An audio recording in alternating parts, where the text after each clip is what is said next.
Coming to you from the Paranormal Warehouse, Destination Mystery paints the story for paranormal content, abnormal adventures, and the fun behind the investigations. Each week, Mike and Melissa will bring a new adventure that includes going to some of the most remote places in the West. They will tell the story behind the investigation and share with you the evidence they discover. This is not your regular paranormal show. These episodes will bring new content from locations that no one would think to investigate or explore.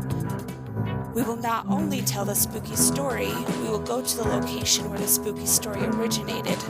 Fasten your seatbelts as we take you on an adventure that will make you question what's normal and what's paranormal. Hello, paranormal peeps and weird wanderers. We are Destination Mystery. So if you missed last week's episode, you're welcome to visit our Facebook page at Destination Mystery. I think it's Destination-Mystery. We've also got it uploaded on our YouTube page at Destination-Mystery. Last week, we talked about ourselves and how we kind of got started in this adventure and a little bit about some of our paranormal experiences.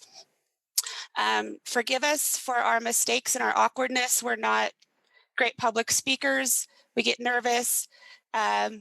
So this is like the very first time we've ever done anything like this, so just bear with our awkwardness. I'm Melissa from Ghost Girl Memoirs. I'm Mike with Paranormal Treasure Hunter. The song that my son Tyler wrote for our trailer and our theme music was actually inspired by the episode we're going to do today, and we'll talk about that a little bit later, but it's regarding some evidence that we captured. We like to give a few thank yous real quick before we go into our episode. We'd like to thank Tyler for our music. He wrote, produced, and performed the song you just heard in the trailer. We'd like to thank Cosette for putting the trailer together. She took a lot of our stupid videos and was able to make it look cooler than we really are. And then we like to thank Mark for our logo. He took this really weird idea that we had and made it into something pretty awesome. And then we like to thank Paranormal Teens, Sierra, Lauren, Talon, Bella, Hobbs, and Curtis for going on our adventures with us. Today we have Sierra with Paranormal Teens that is going to be helping us out with some comments. So if you have anything that you'd like to ask us, feel free. Normally what we'll do is, she doesn't want to show herself. Normally what we'll do is do our episode and then do like a question and answer at the end. But if you have something that you really want to ask, go ahead. And hopefully we'll be able to see it and respond to it. We want to thank our sponsors. We have Cache Valley Endocrine and Family Medicine, who helps take care of all of our medical needs. The Idaho Falls Plumbing Company, who takes care of all of our plumbing needs.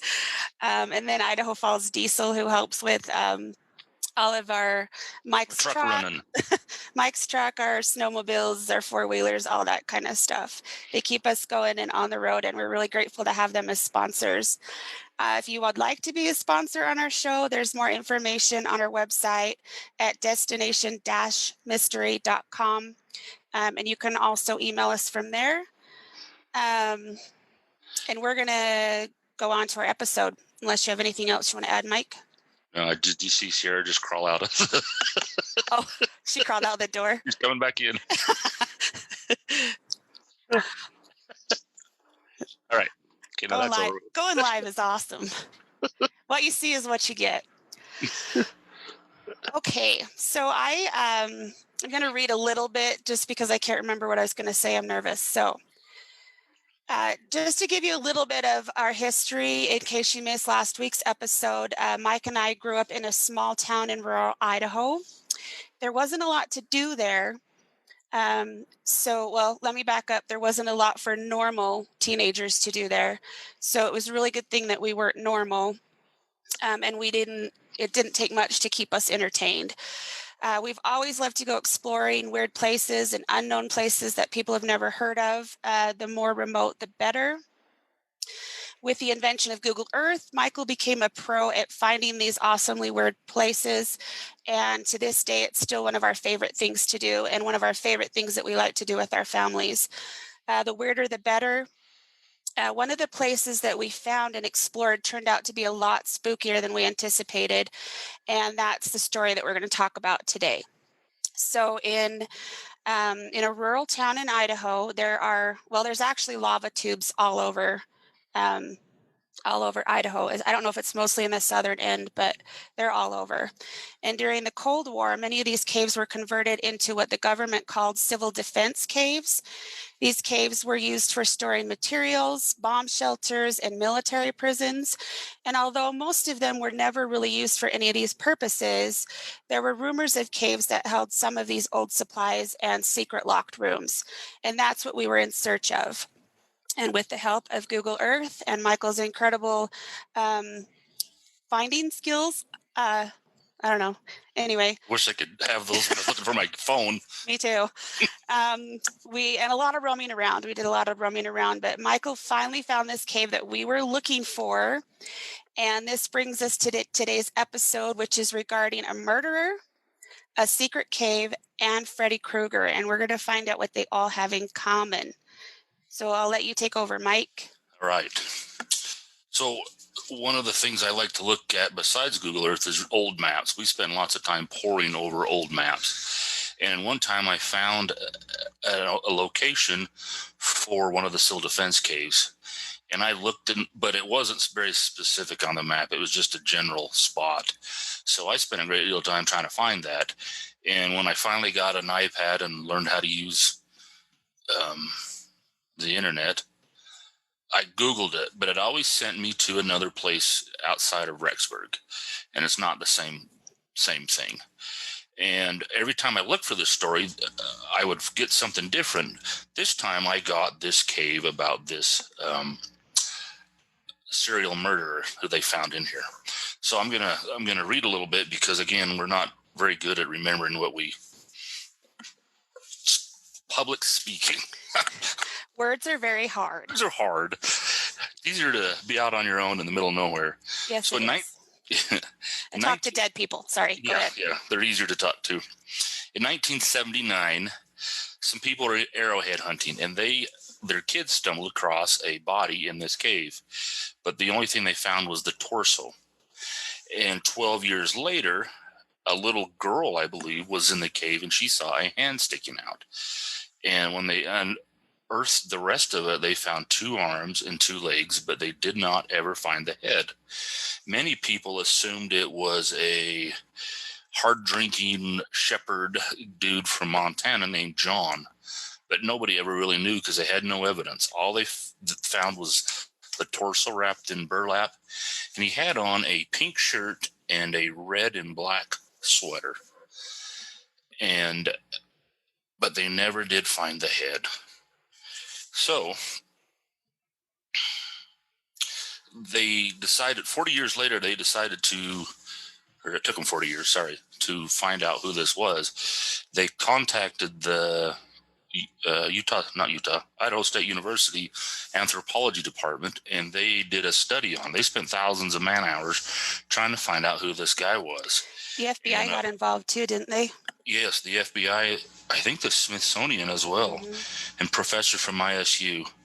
The remains were finally identified. A press conference held on January 31st, 2019. The Clark County Sheriff announced the remains were of Joseph Henry Loveless. Joseph was an outlaw who escaped from jail in 1916 and killed his wife with an axe. I believe he cut her head off, but I couldn't find. Is that right? I couldn't find where I'd read that, but I don't know if I ever read that. I just know it was an axe. No, I thought he cut her head off, but he could have. So, who was Joseph Loveless? Officials said Loveless was an outlaw and a murderer born in 1870 in Payson, Utah, to Sarah Jane Scriggins and Joseph Jackson Loveless. They were pioneers that came out from the East Coast out to Utah.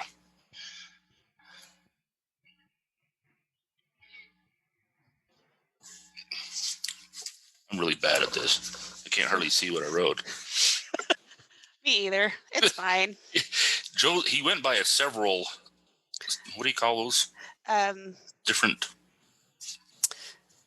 uh, what do you call those?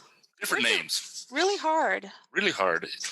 He went by the name of Walter Cairns, Walter Currens, Charles Smith, Walter Garrett, were some of his names. The DNA project that they did said he died at the age 46, murdered, and was transported to the cave shortly after he escaped jail in May of 1916. He actually took a little saw blade and he cut the bars and escaped.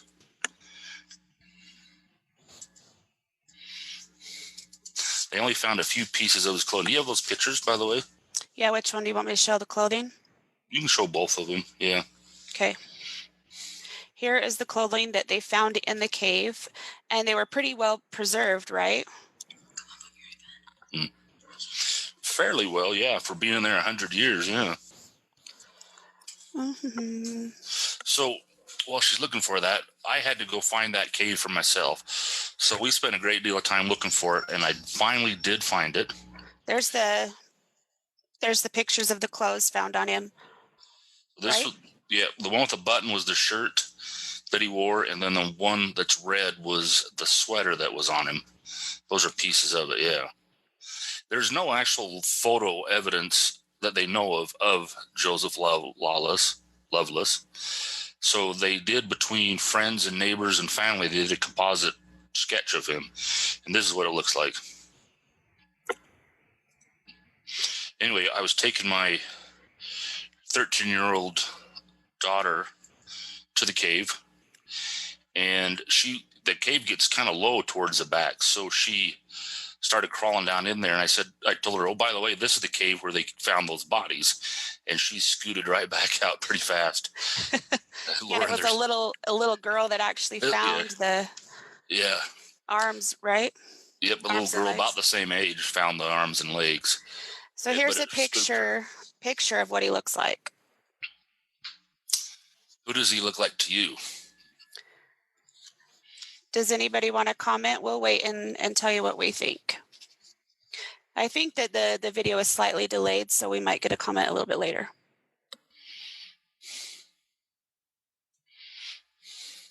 I also have the newspaper article, the wanted for murder. I'll pull that up.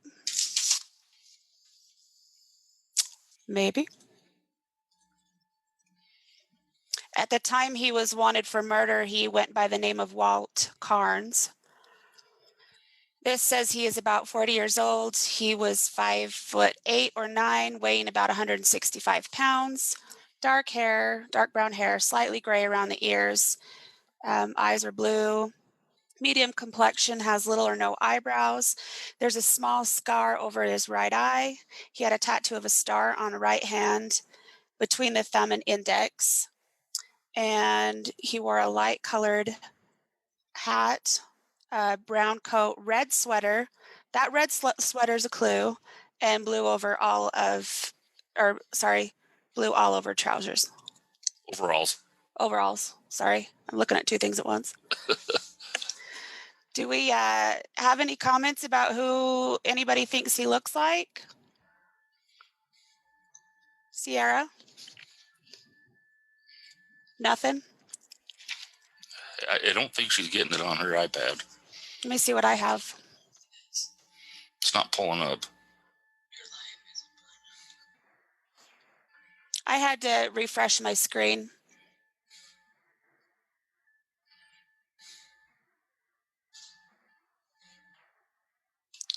Nothing yet that I can see. But anyway, do you have any more you want to add to the story? There's just one more piece I was going to read. On May 5th, 1916, Joseph's wife, Agnes Loveless, was murdered with an axe. Authorities claim that at least 2 of her children were present when the murder occurred. On May 11th, Agnes Loveless' murderer was arrested under the name Walter Currens for the murder of his common-law wife. At the funeral, one of his children said, "Papa never stayed in jail very long, and he'll soon be out." Several days later, a Walter Carnes escaped from jail by sawing through the bars using a saw he had hidden in his shoe. So he did not stay in jail very long. And that part is kind of significant to some of the findings that we found. Do you want to go over that now? Yeah, so we did an investigation in the in the cave. And we started out by just kind of exploring around. And one of the things that we really noticed was the bottom of the cave floor had been dug up quite a bit. So we know that the FBI and the town sheriff were in there looking for the rest of his remains. So they had found the torso earlier in 1972. 79. And then 91, they found the rest of it. So in 91, they found his arms and legs. So his head to this day has still never been found. And I'm sure that's what they were looking for, or they were looking for more DNA evidence to find out who he was. So you could really tell that the bottom of the floor had been dug up quite a bit. There were piles strewn with animal bones as well.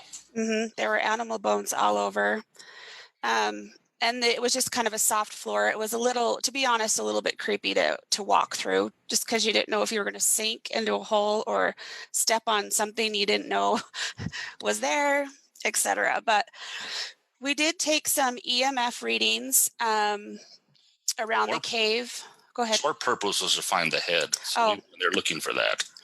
We went in with the intent of hoping he would tell us where his head was and who killed him, because to this day, those are still the two biggest mysteries surrounding the murder of Joe. And we were really hoping to get these two answers. But anyway, we took some EMF readings. We didn't have any spikes at the time, but we started doing an EVP session. We asked questions like, is Joseph here? Can you tell us where your head is? And then I asked specifically, Joseph, are you here? And we heard what I got after I cleaned up the audio, and we didn't hear it at the time, but I hear what sounds to me like Agnes is here, but it's said in a man's voice. And I'm going to play that for you. See if you can hear the same thing. You can definitely hear the word Agnes. The rest of it is kind of mumbled, so I'm not sure exactly what it says other than Agnes, but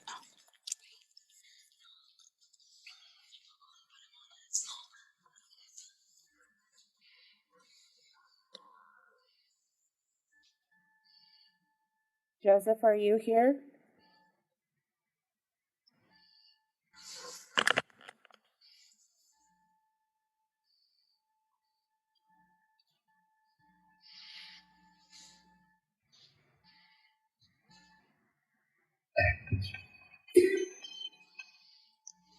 Did you hear that, Mike? I did. I've never heard that before. I didn't either until I cleaned up the audio. Was it loud enough for you to hear? Yeah, I heard it pretty clearly. But it sounds like a man is speaking, so I don't know if that's Joseph or I don't know who it would be. But one other thing that I was going to mention, if you were looking at that clip as it was playing, there's quite a huge gap in between when I asked the question and when we actually got an answer. So if you're doing paranormal investigations on your own, it's really important to leave a pause and at least 30 seconds in between questions so that if there's an answer, you don't miss it by talking over it, if that makes sense. Sometimes it does take several seconds for a response. Usually, be patient. It does. And the other thing I was going to mention too is that a lot of times you won't hear it initially, but I use Adobe Audition to come home and clean up the audio after we're done. And I can take out all the background noise and the hisses and pops and stuff. And that often will help us determine what we heard and help make out words a little bit better. But anyway, we asked Joe if he killed his wife, Agnes. Can you tell us who killed you, Joe? Can you tell us why you're in the cave? And then we mentioned that, Joe, we wanted to bring some closure to your case by finding your head. And we would also like to know who buried you there. and we're looking for some answers. If you want to talk to us, we'd really appreciate it.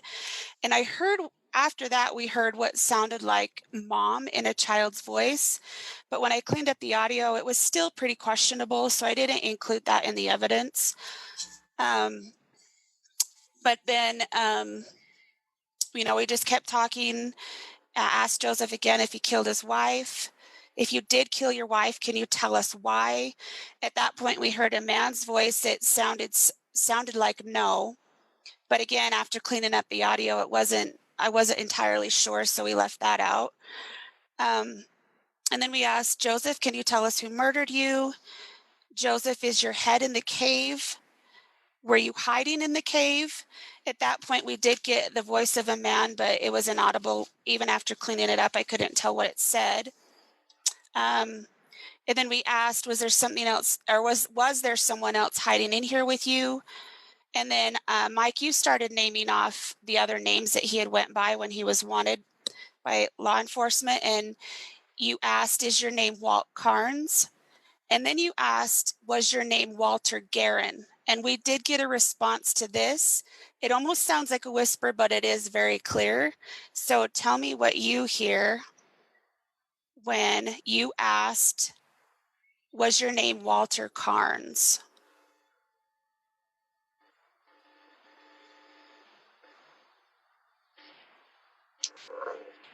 And it is pretty quiet. Is your name Walter Guerin? Sorry, Walter Guerin. Did you hear it? Do it again. It sounds like a whisper, but you definitely hear an answer. Is your name Walter Guerin? If you'll look right here, so you'll hear, like, the biggest spike you see is you'll hear a yes, but it's a whisper. I'll play it one more time. Is it loud enough for you to hear? If you can go louder, that'd be good. Let me see if I can figure this out.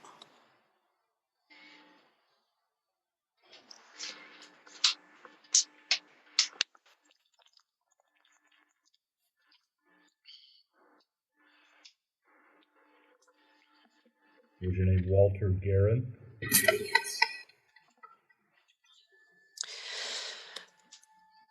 So anyway, we got a yes to Walter Guerin. I don't know why we got a yes to that and not the other names, because at the time I think he was wanted. The newspaper article said his name was Walter Currens. Currens, yeah.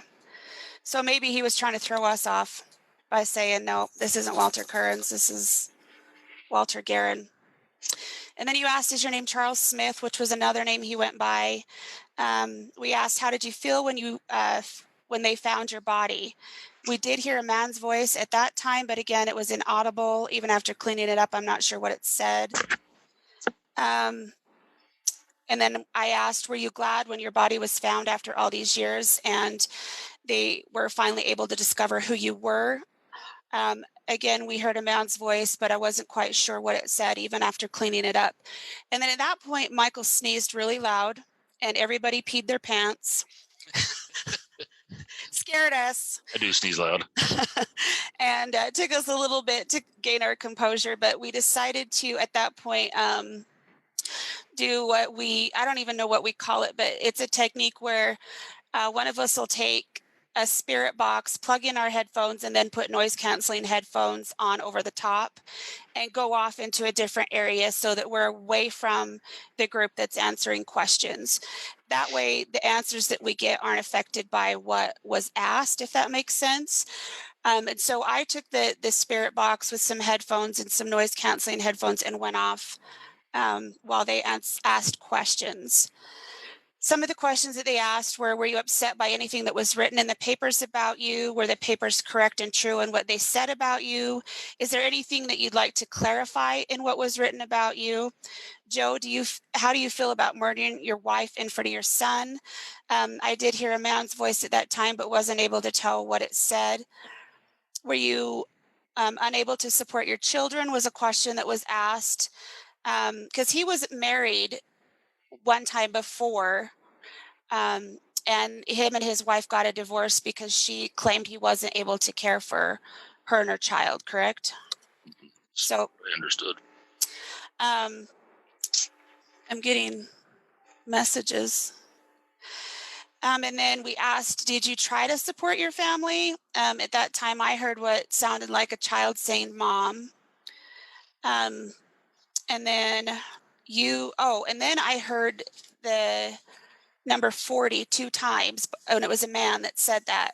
And I couldn't understand why 40 would come across because we didn't ask a question regarding the number 40. But if you look back on the newspaper article, it took them 40 years to solve the case and find out who Walter was.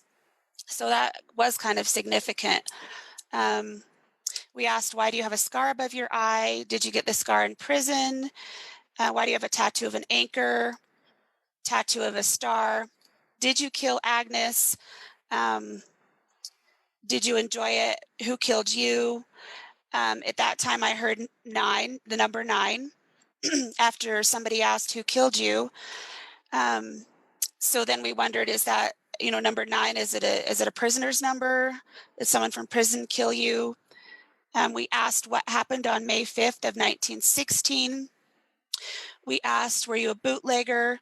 Right after we asked that question, the EMF reader did spike to red. And then we asked, was it your son that killed you? Because from what we understand, he murdered his wife in front of at least 1 or 2 of his children. And we did get on the ovulus, it said my son. I think I have that picture. Maybe. Oh, I don't have it pulled up, but I'll put that on the blog. Just show you a picture of the ovulus that says my son. Was after you asked who killed you? We the asked, ovulus said son? Well, we asked, was it your son, or did your son kill you? And the ovulus said my son after that. Then we asked, did you find the axe? Let's see, did you find the axe? Oh, and then we asked the child, did you find the axe after your dad killed your mom with it? Did you kill your dad? And this was where we heard the whistle, was right after that. So we hear a whistle in the cave, and we didn't hear it at the time. We heard it when we went through the audio again.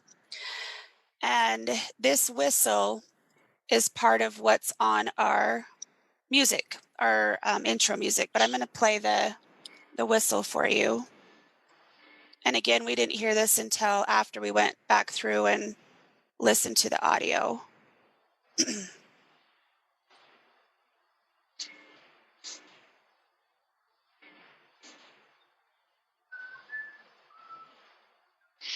Were you able to hear that?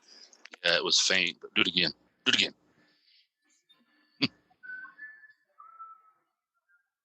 That sounds like it's way back in the back. Yeah, it sounds like it's coming from the back of the cave. Holy cow. Which is kind of creepy. And I didn't notice it till the next day when I was going through things. But we decided to add that whistle into our theme music. And so if you hear the bass playing our theme music, you'll hear that whistle repeated over and over again. But I thought that was pretty cool. Don't know who the whistle came from. Don't know why, but it was there. Then we asked Joseph, please tell us who killed you. Is it someone you knew? Can you tell us the name of who killed you? Were you killed in this cave? And at that time, we did get an answer. To me, it sounds like no. Tell me what you hear.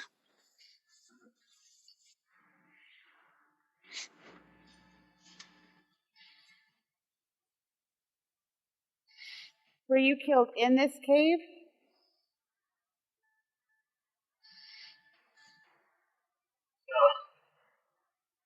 What did it sound like to you? Said no. And he wasn't killed in the cave.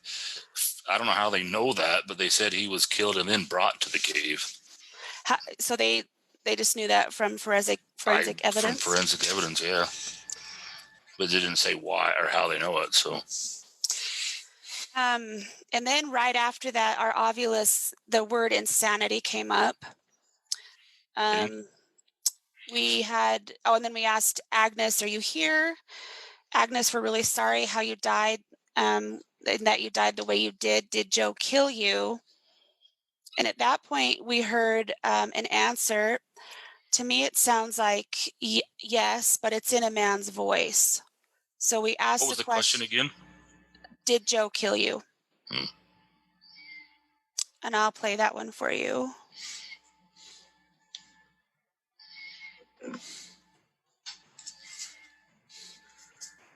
Did Joe kill you?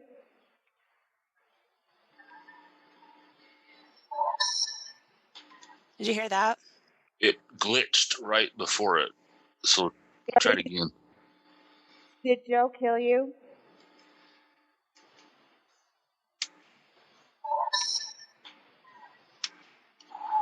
One more time. It's pretty clear on my end. I don't know how to make it I don't turn my volume up.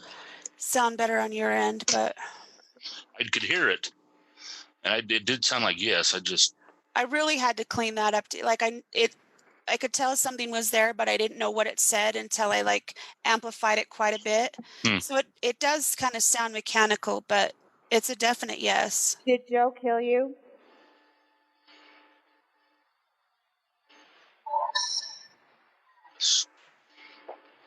Oh yes. It might have been oh yes. I just hear yes, but it could be oh yes. Oh yes. I don't know. And then we asked several times, Joe, is your head in the cave? Were you hiding in the cave? And is there anything you want to tell us before you leave? And those were really the only clear responses that we got. One interesting side note, this was just something, an observation that we made. Like Mike said, there were animal bones all over in the cave. I'll show a picture of those. So there were all over the floor of the cave, but not one skull. So Yeah. is Joe upset that his head was never found and so he's hiding all the skulls? Or do people just take the skulls to go, use as decoration and stuff? Don't know, but not one skull was found in the cave. You could find body or bones to every other part of the body, but not a skull. Even was it a rabbit that we found? The whole skeleton except for the head? Yep. Or was it a bird? It was a rabbit, wasn't it? It was a rabbit, I think. Yeah.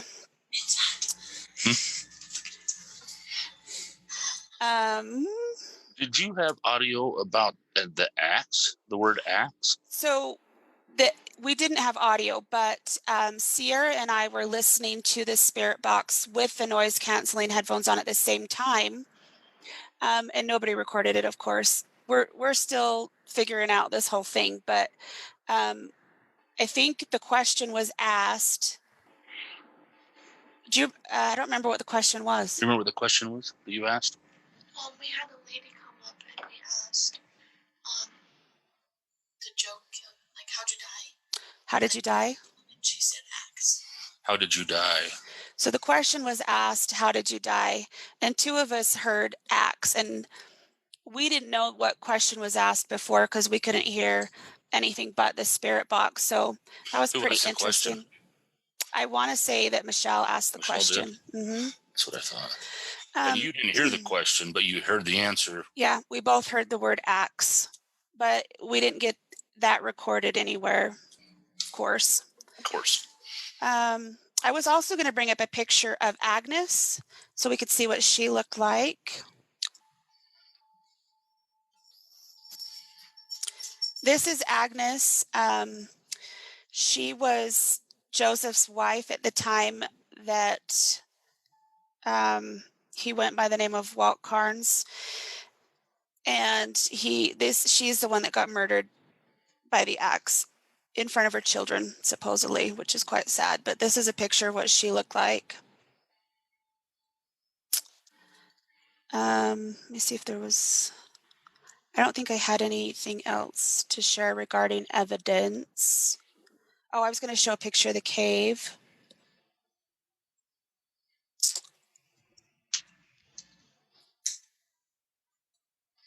That's the opening to the cave. And then our takeaway from the investigation, really, we didn't get the answers we were hoping for. Rarely do we. Once in a while we do. But we didn't find out who killed Joe. We didn't find out where his head was. But we did get answers to that I wasn't killed in the cave. Yes, Agnes was murdered with an axe. What were the other answers we got? There was a boy present because he. Yep. Yep. What was that? It's somebody trying to message me because I have Facebook on also.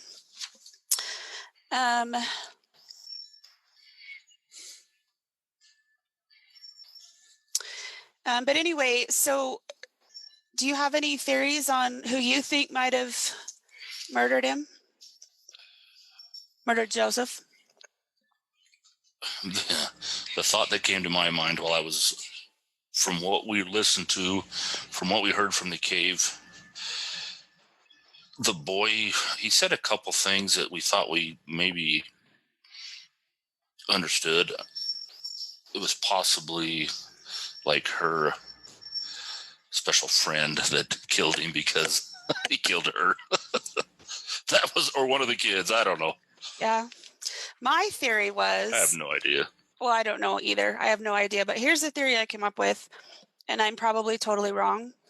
But I thought, okay, the sheriff was sick and tired of him escaping jail, and he was sick and tired of chasing after him. So he murdered him, cut up his body parts, buried him in the cave, thinking that nobody else knew where this cave was, because it is pretty hard to find. It's hard to find. Really hard to find. And anyway, he's the one that murdered. But I don't know who the sheriff was at the time, so I don't want to say. I think I have it. Fisher was on the bottom of the... Sheriff John Fisher? T. Fisher was on the bottom of the murder, wanted for murder. So I don't know who could that see is. him shooting him just to get him out of his hair. Because he was trying to escape. But to chop his head off into little pieces, that sounds more like a lover's spat. Yeah. I don't know. Or he was also a bootlegger.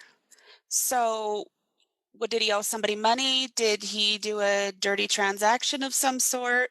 Somebody was mad at him there? It's possible. I mean, he was an outlaw pretty much from the time he turned 18.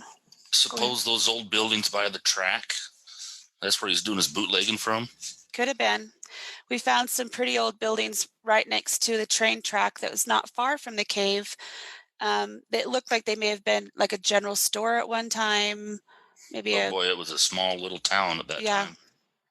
But they were pretty cool old buildings, and we couldn't get in. Everything was nailed shut. Unfortunately. I don't know how to turn that off. But I was going to say something. And why hide the head? Oh, well, and my other theory is that there are several caves right around that area, and I think the head might be in one of the other caves. One of the other ones. Mm-hmm. There is one to the left a bit that the little kids could squeeze into, but I couldn't. Yeah. And I sent them down in there, and they climbed in, and then I said, look for the head, and they climbed right back out. Your kids, go look for the head, would you? They weren't keen on looking for a skull inside of there. I would have been if I could fit. I could fit my fat butt down there. Me too. Maybe we'll have to bring some shovels next time. It was rocks they had to squeeze through. So yeah.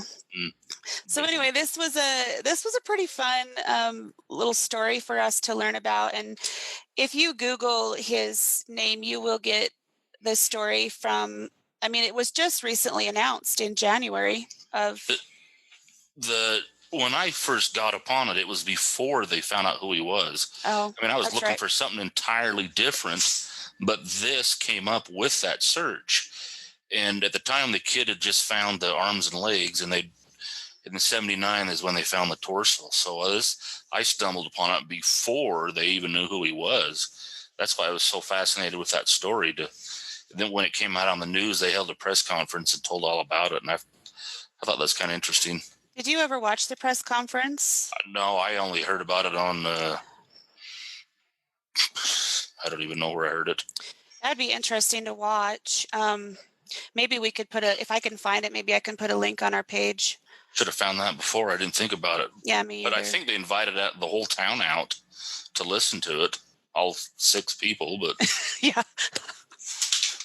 Yeah, I mean, this is big news to have, the FBI and everybody in your little town of 6 people and trying to figure out who these body parts belong to. I'm sure that's the first time that's ever happened. But so we had put his picture up prior. The location is in there's nothing around it. You can't even really see the cave until you get right there. You're right on it, yeah. And the only thing would be sheep herders around there. Mm-hmm. And so finding the body, you wouldn't think anything more than a sheep herd, let alone a murderer who escaped prison and killed his wife and then lost his head. I mean, this is a small little area, middle of nowhere. Why would, that's just pretty slim chance of that happening. Yeah. So I'm going to put his picture back up one more time. And we'll tell you who we think he looks like. So that's Joseph Loveless. And we think he looks like a famous character from a horror movie that wears a red sweater and a hat. Does his face look like it's been burned or? Well, the article says he's got a scar on his eye. Was it above his eye or below it? Or did it say? I don't know if it said. Oh, wait. Hold on. I've got it right here.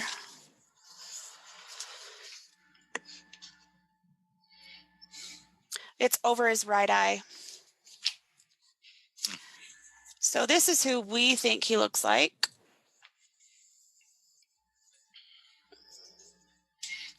Can I blow that up any? Same hat, black and red sweater. He does have a scar over his eye, but yeah. So then, we got to thinking, hey, where did the idea of Freddy Krueger come along? Like, I saw the movie when I was a kid, and but I don't tell ever. Mom that. Oh yeah, don't tell my mom that. But I didn't know where the story of Freddy Krueger came about. So, I'll tell you a little bit about what I found about Freddy Krueger. So, we wanted to know if Freddy Krueger was based on a story or a legend. According to IMDb and movies.com, the screenplay is based on a real story. A series of articles in the LA Times wrote about men from Southeast Asia who were from immigrant families and who died in the middle of nightmares. There was another story about the son of a doctor who wouldn't sleep because of some strange nightmares he was having. "You must sleep," the doctor told him. "No, you don't understand. I've had nightmares before. This is different," the son told his father. He stayed up for days, and the doctor finally gave him sleeping pills. Finally, he was watching television with his family and he fell asleep on the couch. The family carried him upstairs to bed. In the middle of the night, they heard screams and crashing. When the family rushed to his room, he was already dead. An autopsy confirmed that he hadn't died from a heart attack. After some further research, it was determined that the son died of a condition called sudden unexpected nocturnal death syndrome. There were more than 100 Southeast Asian immigrants that died this same way, and a medical folklorist named Shelley Alder claimed that these stories led Wes Craven to the creation of Freddy Krueger. So, according to this, it had nothing to do with Joseph Loveless. But did Joseph Loveless die from that? Don't know, but they look an awfully lot alike. I mean, their noses are even the same. The second I saw that picture, that's what I thought of. If you do a side-by-side comparison, the nose, the mouth, the lips, everything is... And oddly, the sweaters are pretty similar. Same color. And the hat. Same hat. Why would they have chosen that hat? Yeah. Oddly similar. Pretty crazy stuff. Anyway, we've got about 10 minutes left. Is there anything you can think of that we missed in this story that might be interesting to anyone?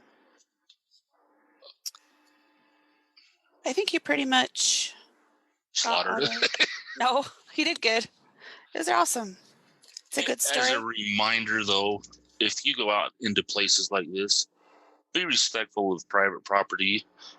Make the place cleaner than when you found it. Take the trash out with you. Don't graffiti. Don't mess it up. So these areas aren't closed and we can't do anymore.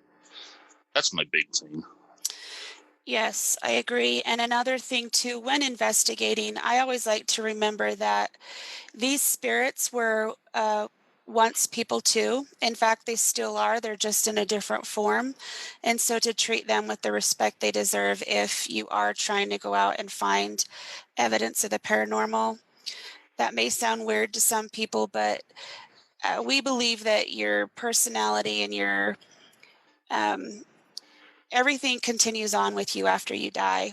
And they're people. So let's treat them with the respect that they deserve as well. These might be areas where they lived, or so you don't want to be messing it up, Yeah, messing their home up. You never know what'll happen.